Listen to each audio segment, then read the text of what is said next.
Hello and welcome to EduCare GK. EduCare GK আপোনালোকক স্বাগতম জনাইছো বন্ধু বান্ধৱীসকল। আপোনালোকৰ বাবে এটা সমু আপডেট লৈ আহিছো। যোৱা 2018 চনত ওলাইছিল এডভাৰটাইজমেন্টখন আছিল আসাম ফিচাৰী ডিপাৰ্টমেন্টৰ মেইন বিভাগত ওলোৱা 4টা পদ জুনিয়ৰ এসিস্ট্যান্ট পদৰ 4টা পদৰ যেটো পৰীক্ষা হ'বলৈ গৈ আছিল এপ্ৰিলৰ 7 তাৰিখে সেই পৰীক্ষাটো পষ্টপন কৰা হৈছে। তো এয়া আছিল সেইখন এডভাৰটাইজমেন্ট আপোনালোকে দেখা পাইছে স্ক্ৰিনত ওলাই আছে। গ্ৰেজুৱেট পদ আছিল গ্ৰেজুৱেটৰ লগতে 6 মাহৰ কম্পিউটাৰ সাৰ্টিফিকেট বিচাৰিছিল যেটো পৰীক্ষা অনুষ্ঠিত হ'বলৈ গৈ আছিল লিখিত পৰীক্ষা অহা 7 এপ্ৰিলত তাৰিখ ধাৰ্য কৰা হৈছিল কিন্তু হেতু পষ্টপন কৰা হৈছে।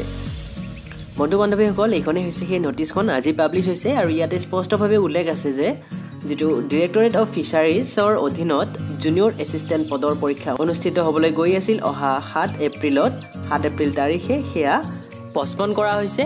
ইয়াৰ কাৰণটো লিখিছে ইলেকশ্যন কমিশনৰ যেহেতু ইলেকশ্যন কমিশনে নিৰ্বাচনী অধিসূচনা জাৰি কৰিছে অহা লোকসভা নিৰ্বাচন যেহেতু অনুষ্ঠিত হ'বলৈ গৈ আছে সেই মৰ্মে এই পৰীক্ষাটো পৰৱৰ্তী তাৰিখ ঘোষণা নকৰাকৈ পষ্টপন কৰা হৈছে আৰু পৰৱৰ্তী তাৰিখ কেতিয়া ঘোষণা কৰা হ'ব সেই বিষয়ে উল্লেখ কৰা নাই। পৰৱৰ্তী সময়ত নিউজ পেপাৰত আপোনালোকে পৰৱৰ্তী তাৰিখটো জানিব পাৰিব।